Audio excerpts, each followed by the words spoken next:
What's up, everybody? We are back with to you with a live version for the first time ever of Breaking the Wrestling Barriers with our third episode, but first live, trying it out, seeing if anybody wants to check it out. We are over on the Twitch side of things. For at least right now, we get some more subscribers, some more likes up in here. We could possibly do the dual stream and possibly just be up on the YouTube, all that good stuff. So help us out, get that like and the subscribe up there, give us some comments about any other topics or anything else you want to hear. But with Press the that button. being said, my name is SOS Rampages down at the bottom over there. You see the name. This is on Twitch and on YouTube and over on that side of the fence. I am SOS Farms. And on YouTube, I am Farm27 and Farm the Great. And I'm all over the place. Yet I'm nowhere. Yeah. I'm everywhere but nowhere at the same time. Mm-hmm. But we appreciate you all for tuning in and checking us out.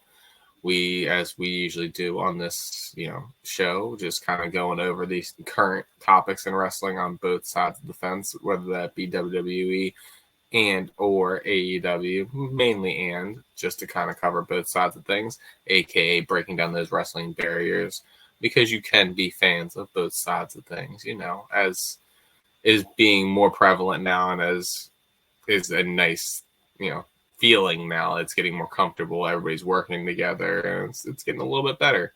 Speaking on that end, and kind of surprising,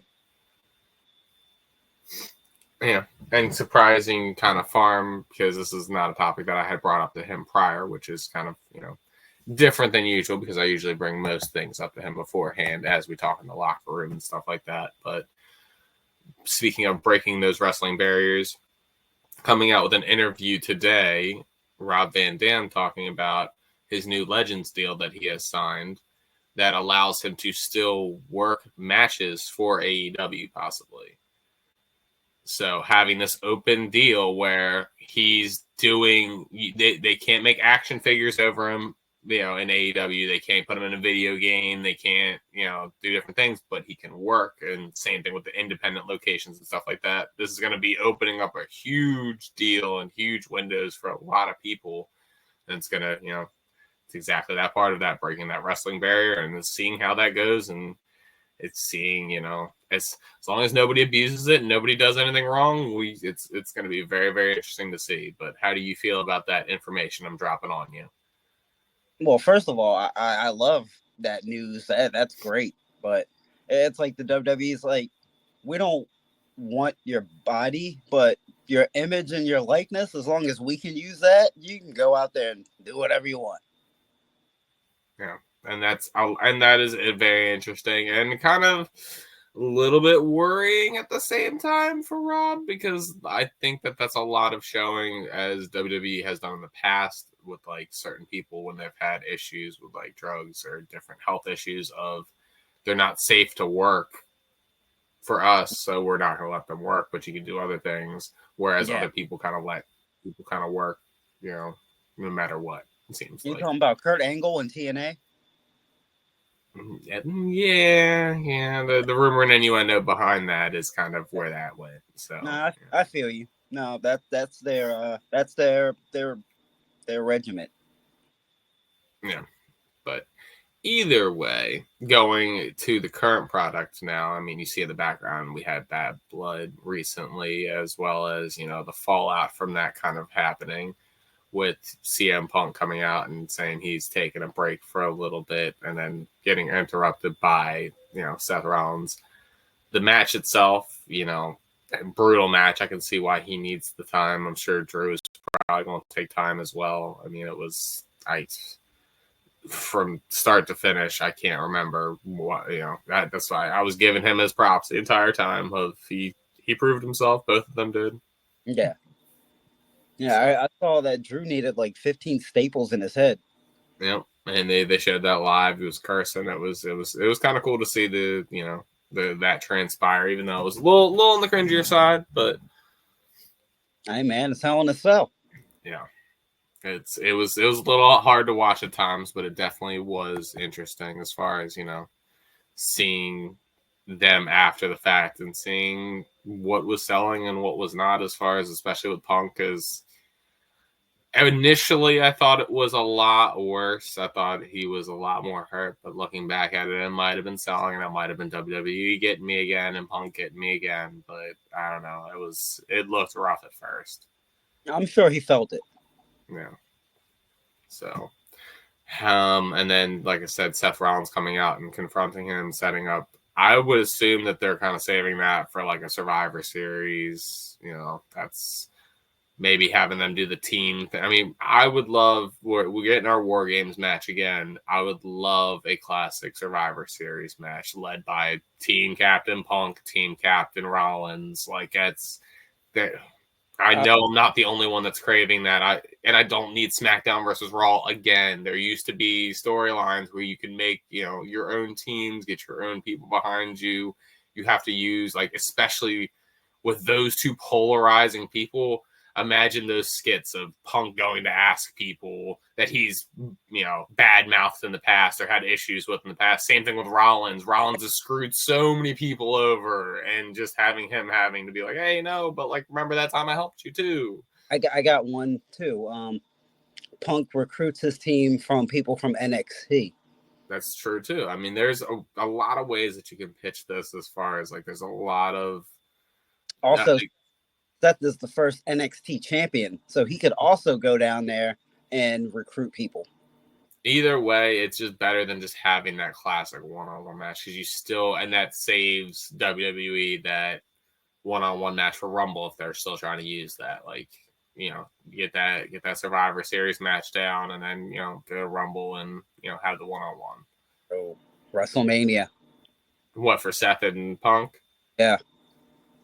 It seems like, with the way that Drew's storyline with him was, they might do Survivor Series, Rumble, then Mania, honestly, to have all three and, just have that long storyline, just like you did for this 6-month period. Wait. Okay. Give Phil his main event. Against Seth? Yeah. So how are we getting the belt there? Because there's got to be a belt getting there somehow. Does it? Main eventing. I think so at this point. I don't think it does. Like, they made such an important storyline out of a bracelet. Like, these two have a personal issue that, like, Kevin Owens and Austin main event at WrestleMania. There was no belt. It wasn't even that big of a personal issue. It was Owens talking smack about Texas, and then Austin showing up to confront him. Like, it's a fair point. I knew you were going to bring up the Austin and Owens, but give Phil his the trump card that I have to give you, that I'm telling you a belt has to be involved, and even if the belt's involved, it might not happen. Just think about what happened at Bad Blood. Mans went on first. Why? Because Dwayne was coming back, and he's going to go on last, and that reveals last. Dwayne can have night too. That means, so you're not going to give Cena the last WrestleMania Cena's on the main event? Someone's going to lose here. Not everybody can have this. Don't you bring John Cena into I know your heart, and that's where your heart goes. So, like, you need him to have it, and they're not going to not give it to Dwayne. Look.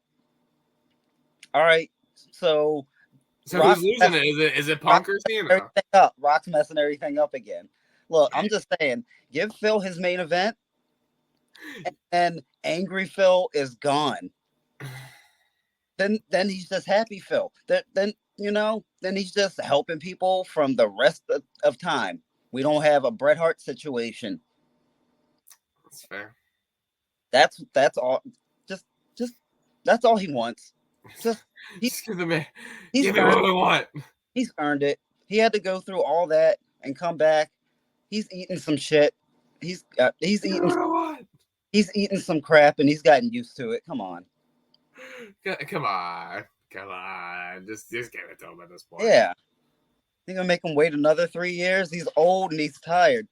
And he's working with children. Yeah, we get it. Oh, Well, I don't think he is. Well, he's working with the NXT rookies, so yeah.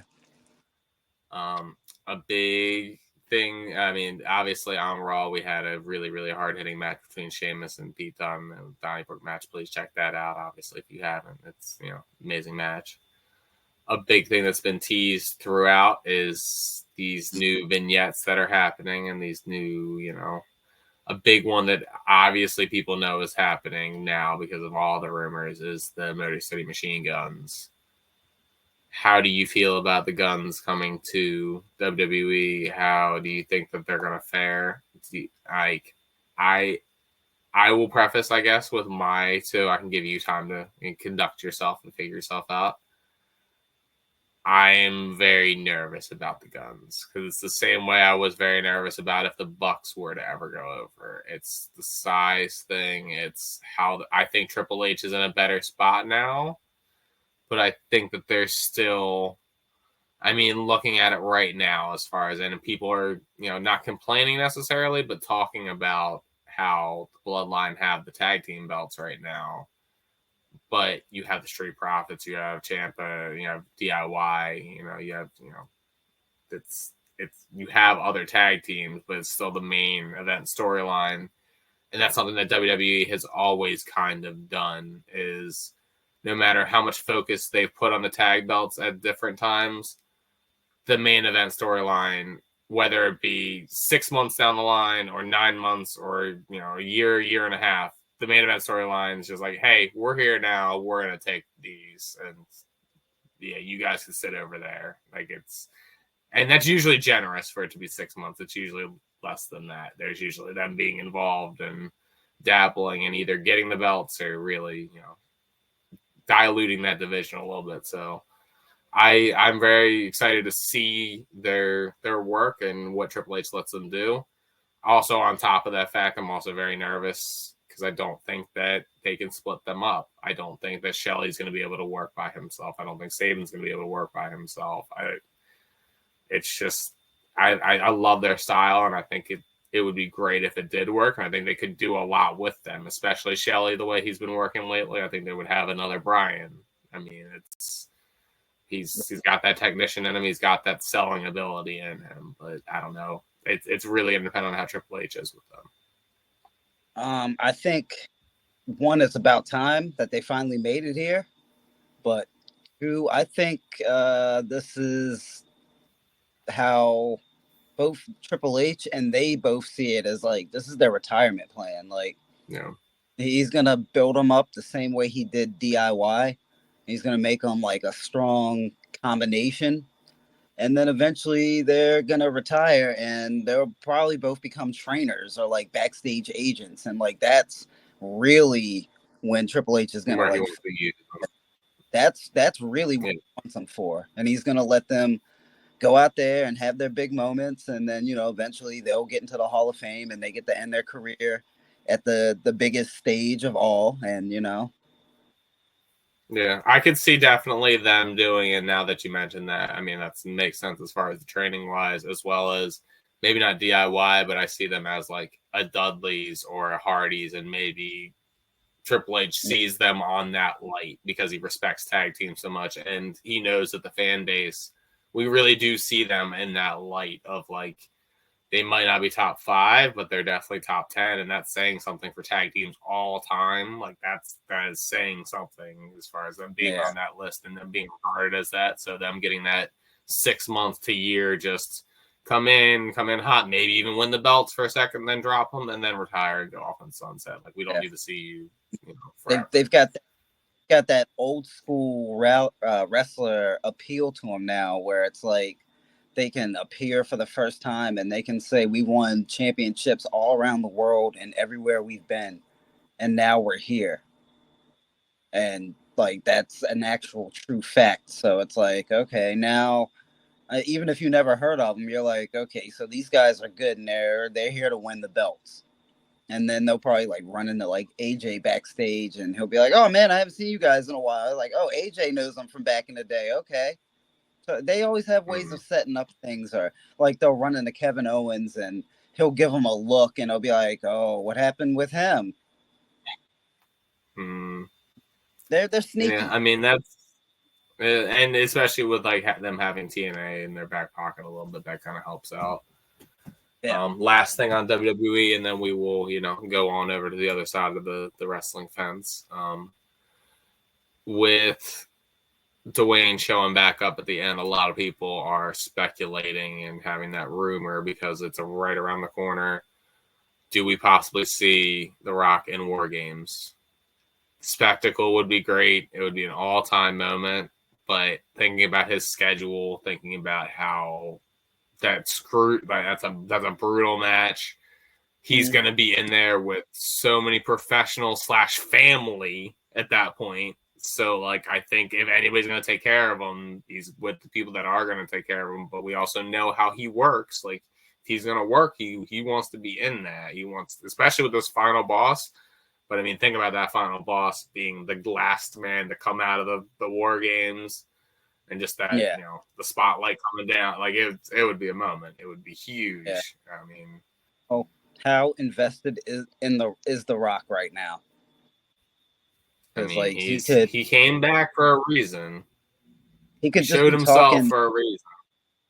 He could just be talking smack outside of the War Games cage the whole match, or he could be the last one to enter it and like have his foot on Roman's chest, throwing up the one with like blood coming down his forehead at the end of the show. Like, how much is he willing to give for this right now? So I don't know. I think because of the schedule, I think we might. I think we're overhyping it. Or I don't know. I don't foresee it happening, but you never know, and we can always hope. I don't think so. No idea. I think he's on that Undertaker schedule. Once a year, WrestleMania. Makes sense. Make the most money out of it. Yeah. But going on over to the other side of the fence, we are setting up with Wrestle a Dream this weekend. I mean, we're going to stay away from the actual, match card because we'll be covering that in, later topic and episode and stuff like that. Check that out if you want to see more, of the not necessarily a huge detailed breakdown, but the match by match, how we feel and what we're thinking about that. Didn't you lose something, by the way, for Bad Blood? I want to say. Well, didn't you say the Bloodline was going to win? I want to say. Was that?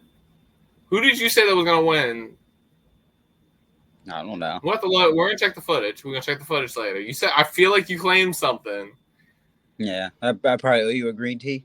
I think you owe me a green tea. We're going to figure that out. Anyway, we're going to go back on that. But I wouldn't be surprised.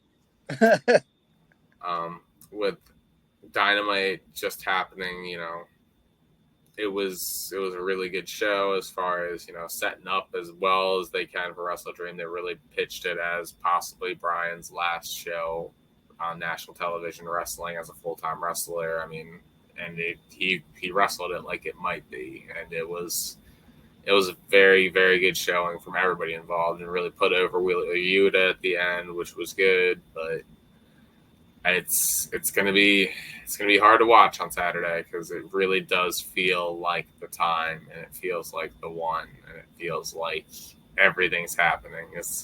I've heard this before. I mean, you say this every 3.5 weeks. I think that this one is. I didn't think last time. I thought you did. Maybe. I thought maybe. It just goes up every time by like 5%. So like you started at like 15 or 25, and like now like you're cranked up to like 55. I'm at least sitting at like a 75%. Okay, yeah, we're up there now, but yeah, but it intensifies a little bit every day. It's on purpose, but I feel you. I think that there's also going to be shenanigans involved. Of course, there's going to be some sauerkraut thrown away. I think that they did trademark. I can't remember exactly what it is, but it was Sami Callihan's old tag team with Moxley. So that would be a very interesting name with this new crew that I don't know if anybody's really understood why he hasn't like he tried in WWE for a little bit, and I know the size thing I feel like was a thing there, but like he can talk, he can work. Like it would be a very interesting mix with Moxley, as well as the huge Shane McMahon rumors of. I mean, people are lining up the storyline from like the SmackDown GM days of like this. It sounds like if Eddie Kingston is the angel on Mox's shoulder, and that's making Kingston the angel, then Sami Callihan is the devil on his other side. It is going to be very interesting to see how it's kind of works, especially in Bryan's hometown, especially with this new way that Moxley's working. I mean, it's very intense, and especially, you know, Bryan's admitted he needs this neck surgery bad. So, like, it's a lot of why I kind of almost want it to be the time. I want it to happen before it's made to happen. I don't need it to be made to happen. Yeah. We don't need that. Nobody needs that. Yeah. When? As the title is, when. Yeah. It might just go down. Yeah. Another interesting thing that transpired that is a little bit, you know, I'm gonna let things play out like you do in wrestling as it is, but there was a talent trade as far as between wrestlers and managers, with Don Callis trading to get Lance Archer from Jake the Snake Roberts, which is kind of disappointing because of how much they tried to build Jake and Lance, and then kind of nothing came from it. But it is what it is. It's wrestling. That's how it goes. And now Jake is going to be managing LFI, which, okay. It even seemed like when Jake came out, he was like, okay, I don't know what I'm doing here for this. Maybe they'll all come out with like new costumes like snakes. Yeah. It's just, you could see it in Lance's face as well when they were cutting the promo backstage of like the disappointment on his face of like, is he really believed in the Jake team pairing, and he really believed where it was going. And now it seems like, I mean, Don Callis has got, you know, Takeshna, he's got Kyle Fletcher. Like, yes, he's trying to build this Heenan family idea, but like, even in the Heenan family, there was always someone that was like the side character, and just loafing around in the background. Yeah, and he doesn't want to become that. So, you know, hopefully, hoping the best for them, but you know, we're gonna see how that goes and let it play out the way it does. Yeah, maybe he'll just like attack them. And then him and Jake will just walk out together and be like, yeah, nah. So this was the plan all along. Yeah. Why would we trade? Stupid.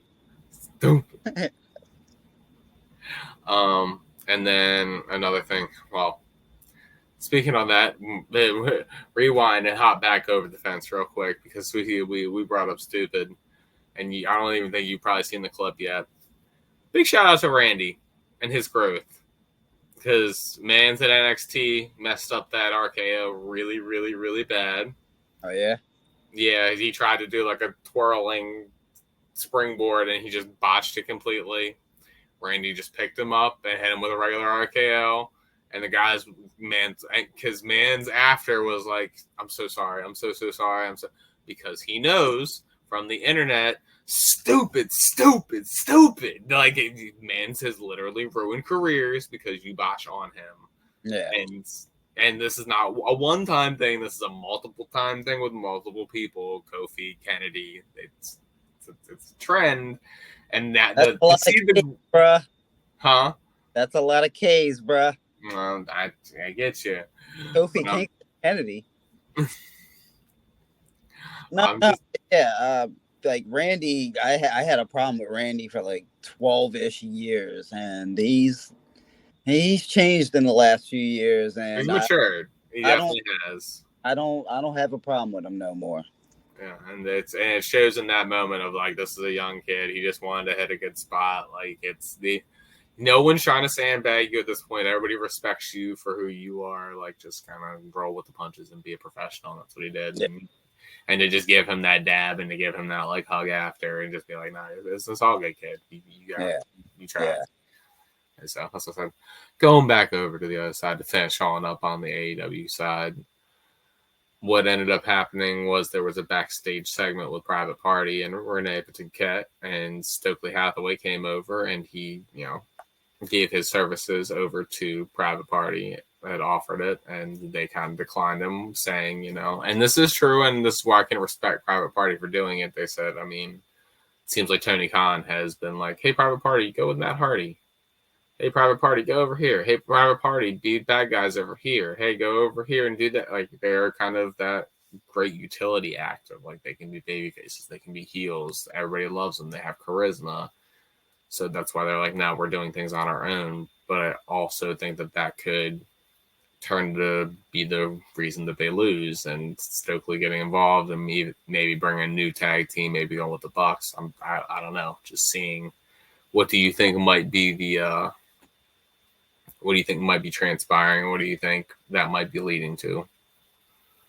I don't know. Stokely's gonna find somebody to have his back and do his dirty work. He's not gonna take that disrespect, especially on camera. Like he offered you his card.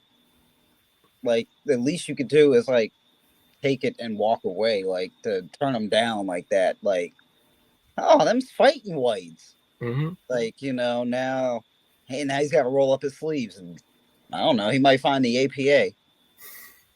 Bradshaw's making the rounds. What's Ron Simmons doing right now? Yeah, I don't know. He might find anybody. I want to believe he's still in that same shape, just right. It's just whip ass. Yeah, of course, always ready. Always ready. Stay ready. Yeah. So you ain't gotta get ready. Now, APA always pounding ass. Damn. That's what it said on the back of the shirt. I didn't make the shirt. I didn't own the shirt. I just looked back at old wrestling and noticed the back of the shirt said that. Yo, man, those old that, folks, shirts. Why do I always end the show? I don't know a better way to end it. Appreciate you guys for tuning in. Check us out if you want to, tune in. Check out the shirt. And, you got the shirt. Okay. No. Check out the shirt. It's on the internet. Check out the shirt. Exists. It's on the internet and on old wrestling and stuff like that. My name is SOS Rampage. Check me out on Twitch, on Twitter, on this YouTube that you're checking me out on currently. Man's over here is. I am SOS Fawn, and I'm out there. You're around. Find your adult. Yeah. I'm a boot. You're a boot on the internet looking up always pounding ass shirts.